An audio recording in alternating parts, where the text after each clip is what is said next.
Hello বন্ধুরা, আজকে আমি তোমাদের শেয়ার করছি লাউয়ের একটি দুর্দান্ত রেসিপি। এটি হলে এটা দিয়েই শুধু ভাত খেয়ে নেওয়া যেতে পারবে এবং এটা দিয়ে শুধু ভাতই না, রুটি পরোটা যে কোনো কিছু খেতে পারবে।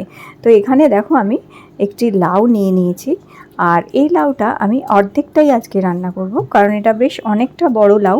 আচ্ছা, তোমরা চাইলে গোল লাউ যদি হয় সেই গোল লাউ দিয়েও এই রেসিপিটা করে নিতে পারো। লাউয়ের খোসাটা ছাড়িয়ে নিয়ে তারপরে লাউগুলো এইরকম ডুমো ডুমো করে আগে আমাদের কেটে নিতে হবে। আর লাউয়ের খোসাটা আমি খুব পাতলা করে ছাড়িয়েছি, কারণ লাউটা বেশ কচি লাউ ছিল সেই কারণে। তো এইভাবে সমস্ত লাউ দেখো ডুমো ডুমো করে কেটে নিয়েছি আমি। আর এবার আমি এখানে হাফ কাপ মতন মুগ ডাল ভিজিয়ে রেখে দিয়েছিলাম। এই ধরো 1-1.5 ঘন্টার মতন ভিজিয়ে রেখেছিলাম। 1-1.5 ঘন্টায় খুব সুন্দর ডাল কিন্তু ভিজে যায়। এবার একটি মিক্সার গ্রাইন্ডারের জারের মধ্যে আমরা এই মুগ ডালটা জল ঝরিয়ে ধুয়ে নিয়ে এর মধ্যে দিয়ে দিচ্ছি। আর এরপর এর মধ্যে দিচ্ছি 2টো কাঁচা লঙ্কা কুচি, আর দিয়ে দেবো অল্প সামান্য 2-4 চামচ মতন এখানে একটু জল। এরপরে এই ঢাকনিটা লাগিয়ে এটাকে একটু আধবাটা করে বেটে নিতে হবে। তো এই ঢাকনিটা লাগিয়ে দিলাম। আর এটা বেটে নেওয়ার জন্য আমি দেখো আজকে ইউজ করছি আগার ও রিগাল পার্সোনাল ব্লেন্ডারটা। এই ব্লেন্ডারে 2টো ব্লেড পাওয়া যায়, গ্রাইন্ডিং আর ব্লেন্ডিং ব্লেড। 3টে জার আছে, একটা ছোট্ট জার আর 2টো একটু বড় সাইজের জার। খুব সুন্দর ঝটপট এটাতে বাটা হয়ে যায়। ছোট্ট ব্লেন্ডার, রান্নাঘরে ছোট পরিবারের জন্য বেশ সুন্দর জিনিসটি।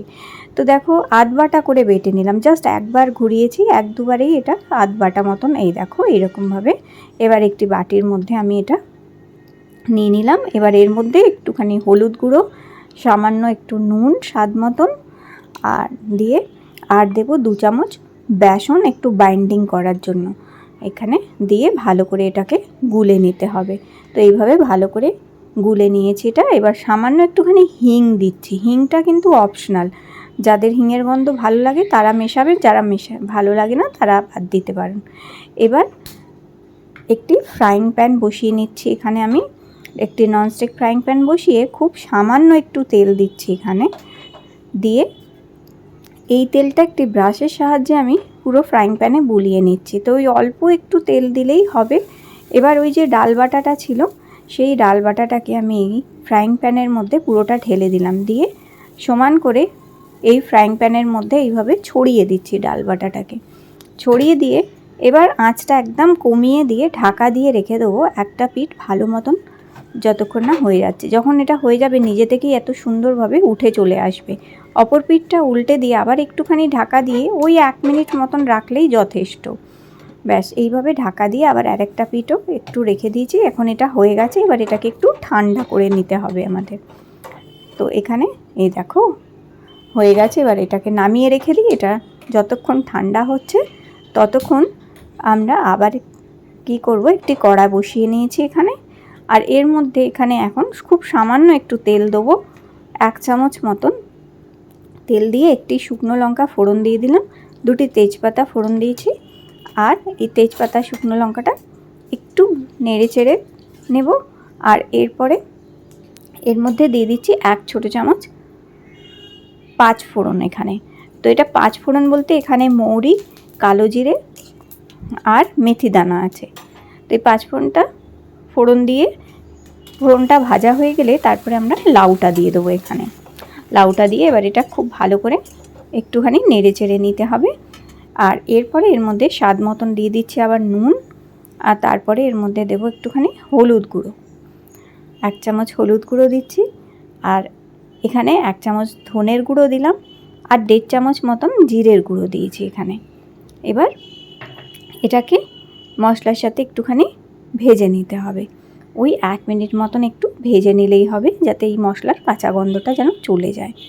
একটু এইভাবে নাড়িয়ে চাড়িয়ে এটাকে ভেজে নেওয়ার পরে এরপর এটাকে একটু ঢাকা দিয়ে রেখে দেবো এইভাবেই। আর ততক্ষণ ওই যে ডাল বাটাটা দিয়ে এরকম একটা প্যানকেক মতন তৈরি করেছিলাম, এবার এইটাকে আমরা ভেঙে নেব। তো এইভাবে হাত দিয়ে এগুলোকে ছোট ছোট টুকরো করে নিতে হবে। তোমরা চাইলে কাঁচি থাকলে কাঁচি দিয়ে পছন্দসই পিস করেও কেটে নিতে পারো, অথবা হাত দিয়ে এরকম রাফলি ভেঙে নিলেও হবে এটি। তো এইভাবে দেখো পুরোটাই ভেঙে নিয়েছি আমি। তো এইভাবে ভেঙে নেওয়ার পর এবার ওদিকে লাউটা একটু মজে গেছে, এখন দেখে বুঝতেই পারছো। আবার একটুখানি নাড়িয়ে চাড়িয়ে দিলাম। একটু নেড়ে চেড়ে নেওয়ার পরে এইবার এর মধ্যে দেব 2টি কাঁচা লঙ্কা আর দেব বেশ খানিকটা জল, প্রায় 2 গ্লাস মতন এখানে জল দিতে হবে আমাদের। তো এখানে অনেকটা জল দেখো আমি ব্যবহার করছি, যাতে পুরো লাউগুলো খুব ভালো মতন ডুবে যায় একদম, অতটা জল দিতে হবে এখানে। তো এখানে প্রায় 2 গ্লাস মতন জল দিয়ে দিয়েছি। আর এইবার ওই যে হাতে ভেঙে রাখা ডালের এই বড়িগুলো এখানে দিয়ে দিলাম, ডাল ভাঙাগুলো দিয়ে এবার এটাকে ঢাকা দিয়ে ফুটিয়ে নেবো আমরা 5-7 মিনিট মতন। ব্যাস, এটা রেডি হয়ে গেছে। এবার চাইলে উপর থেকে একটুখানি ঘি দিতে পারো আর একটুখানি মিষ্টি এখানে অ্যাড করা যেতে পারে। তবে আমি মিষ্টির এখানে অবশ্যই দেব, কিন্তু সেটা আমি চিনি দেবো না। চিনির বদলে আমি এখানে দেব 1 চামচ মধু। তো এই 1 চামচ মধু দিয়ে দিলাম, তবে তোমরা এখানে চিনিও দিতে পারো। উদ্দেশ্যটা হচ্ছে এখানে মধুটা দেওয়া, শুধু এটাকে মিষ্টি করা, আর কিছুই না। তো এইবারে দিয়ে ভালো করে একটু নাড়িয়ে চাড়িয়ে নিয়ে ওপর থেকে একটু ঘি আর একটু ধনেপাতা কুচি দিয়ে ভালো করে এটাকে একটু ঢাকা দিয়ে ফুটিয়ে নিতে হবে, যাতে ধনেপাতার গন্ধটা ভালো মতন এর মধ্যে এসে যাক। ব্যাস, এবার ঢাকা দিয়ে রেখে দিয়ে তারপরেই গরম গরম সার্ভ করে নেব। তো বন্ধুরা, আজকের লাউয়ের এই রেসিপিটি কেমন লাগলো অবশ্যই কমেন্ট করে জানিও। অনেকেই তোমরা চাপড় ঘন্ট খেয়েছো নিশ্চয়ই, সেটা মটর ডাল বেটে করা হয়। এইভাবেই একই পদ্ধতিতে হাত দিয়ে ভেঙে ভেঙে মটর ডালেরও চাপড় ঘন্ট হয়। তো আজকে মুগ ডাল দিয়ে লাউ দিয়ে আমি এরকমই একটা রেসিপি শেয়ার করলাম। আজকের এই রেসিপিটি লাউয়ের যদি তোমাদের ভালো লেগে থাকে অবশ্যই লাইক দিও, আর অবশ্যই এটি ট্রাই করো, এই গরমকালে ভালো লাগবে খেতে। আর ভাত রুটি যে কোনো কিছুর সাথেই এটা খেতে কিন্তু দুর্দান্ত লাগে। আর আজকের রেসিপিটি যদি তোমাদের পছন্দ হয়ে থাকে, ভালো লেগে থাকে, তাহলে লাইক দিও আর চ্যানেলটি সাবস্ক্রাইব করে রেখো। আবার তোমাদের সাথে দেখা করব একটা নতুন রেসিপির সাথে।